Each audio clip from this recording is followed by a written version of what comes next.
What's up guys, welcome back. OCG Metagame Breakdown for early July 2023. So that means we are in the new OCG format. It has been a while, a couple of weeks last that I did this one, but you know, before the ban list, format was kinda not, well, always the same. And not too many changes, right? So new packs, new sets. There was a new duelist pack set released a couple of weeks ago in the OCG, while Age of Overlord should be released within the next couple of weeks, right?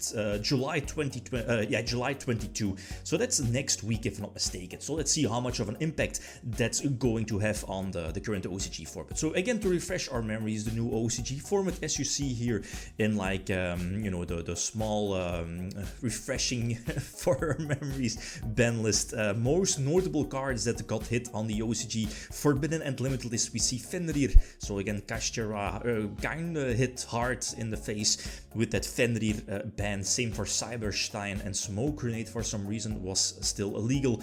While cards going to 1 and Voker was going to 1. Initially I thought this would not have you know, have like a big impact, but Invoker is involved in some of the lists. So you'll see it within the next couple of moments. But again, Prosperity, Super Heavy Samurai, Circular, Sleepy Memory as one of the pearly hits, or the only pearly hit, I guess.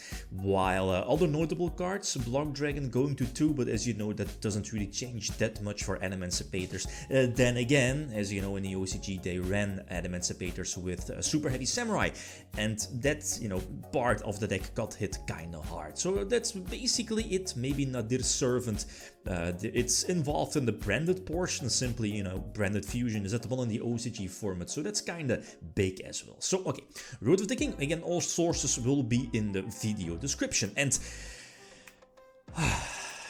for whatever reason, it's kinda clear why they're still running it, but why is Tearlament the first or most represented deck? Okay, you know, it's still locals, right? Most of the tournaments. There is a bigger tournament, we'll come back to that in a couple of moments, but again, most of the results here are from locals, but still, why is Tearlament still a deck?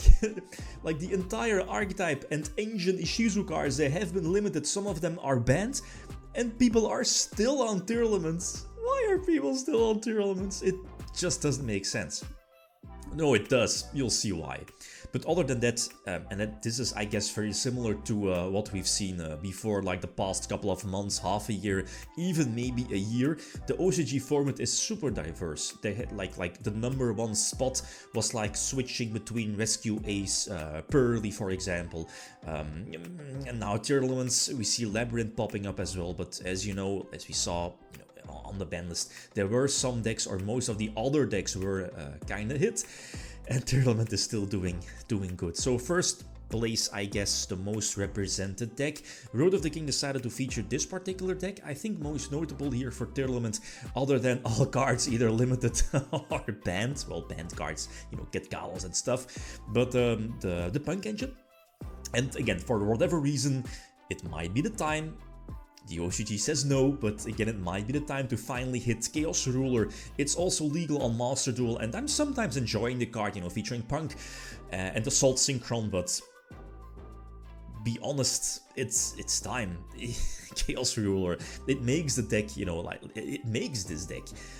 Getting those 5 mills, you know, looking at Zombie Vampire, more mills, looking at potential Ishizu cards to mill even more, looking at the Shadow, what is it, Hellfire Shadow, to give you more mills. You can mill like what is it, 20 cards from your deck. That's not fair, that's just insane. While, okay, this particular player decided to go for Punk, there are more options, right, to go for into that level 8 engine. Assault Synchron is one of them. More of that within the next couple of moments. So still going strong. People, and that's also one of the reasons why you see in the side, like the Bestials got hit, as you know, some formats ago. One Magnamut, one Druid's Worm. Okay, enough Tearlament. So second place, we see Labyrinth, and most notable here for Labyrinth, as Road of the King also mentions, is that they started main decking, at least this particular player, Tackle Crusader. You know Tackle Crusader. We saw competitive play with Tackle Crusader some formats ago with Emancipator.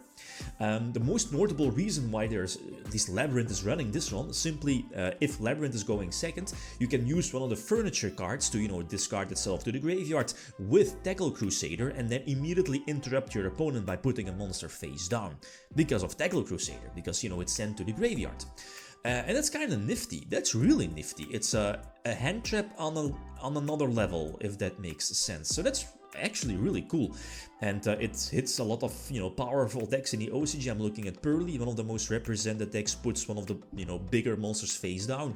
Plus it hits Rescue Ace. What is it? Turbulence.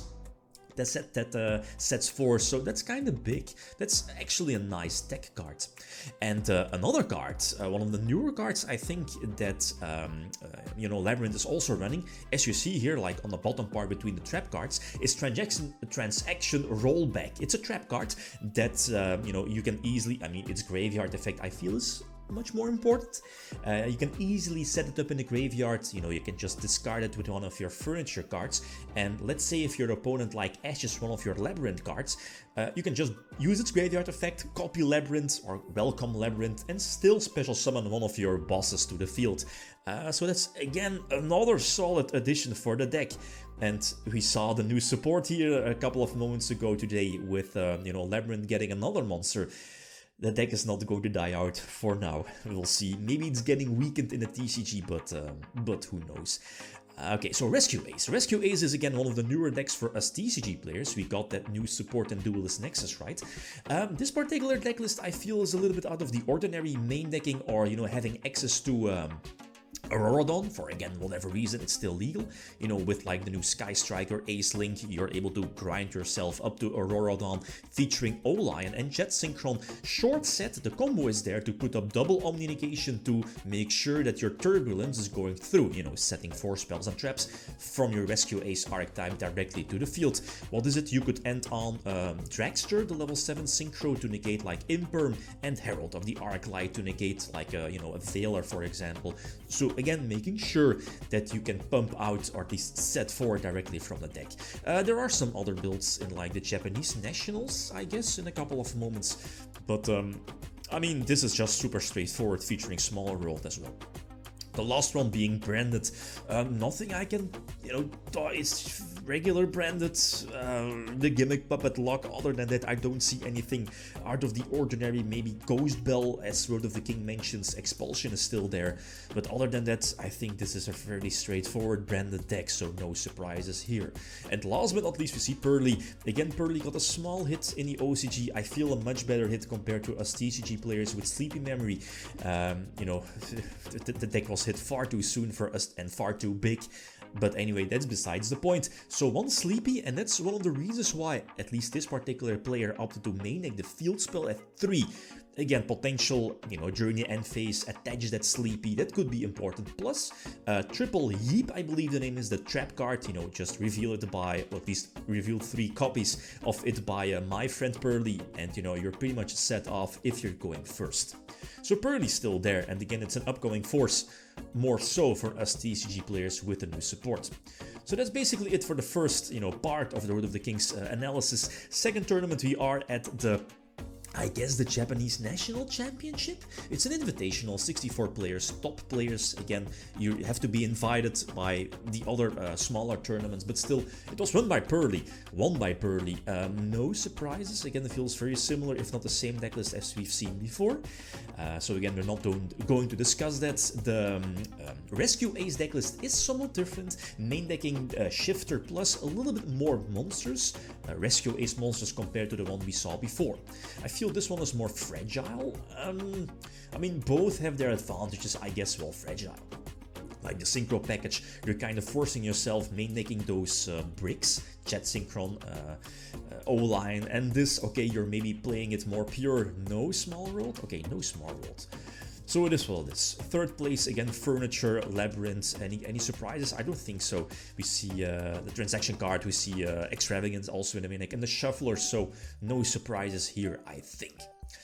More Pearly, 4th place, so top 4. I believe the top 4 is going to Worlds plus the 5th spot, I think, because of the losers bracket. That was something. That's actually really cool. I like the concept of that. Tier Element, this is another Tier Element list we saw, or at least compared to the one we've seen before. I might prefer this one because, again, thanks to Revolution Synchron, you're able to go for Chaos Ruler much easier. Maybe, you know, with Ancient Fairy Dragon, popping a field spell, popping your opponent's field spell to search your field spell. I prefer this one more compared to the other one, but I mean, it is what it is. So let's continue. This one.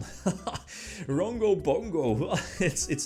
We see Mikanko, but I think Mikanko is just that level 3 engine, and it's basically Rongo Bongo deck. It's insane. And we see Invoker in the main deck, guys. Invoker is back for the OCG, and I believe there's only one target here next to the Phantom Knight cards here under Thornscale, I believe the name is. Not so sure about the correct name of the Earth monster here, but it's a target I feel for Invoker. So yeah, Invoker back, and the fact that Rongo is still legal in the OCG still baffles me. It is what it is. So more Rescue Ace, again, no surprises I think here for this particular list, and Lost Pearly, same Red Reboot in the main deck, but other than that, no surprising cards. So, so short set to conclude, a lot of diversity as we've seen before in the OCG format. Age of Overlord is going to be revealed or released for the OCG next week, so I guess, you know, getting the next results in like probably not 1 week, but 2 weeks, we are probably going to see the results or the impact of Age of Overlord with like horrors and stuff. And that's, you know, might be the reason why we're not seeing any volcanic decks, but, you know, we'll see. Okay, guys, that's it. Thanks for watching. Feel free to leave a comment or like if you enjoyed the video. Leave me signing out. Peace.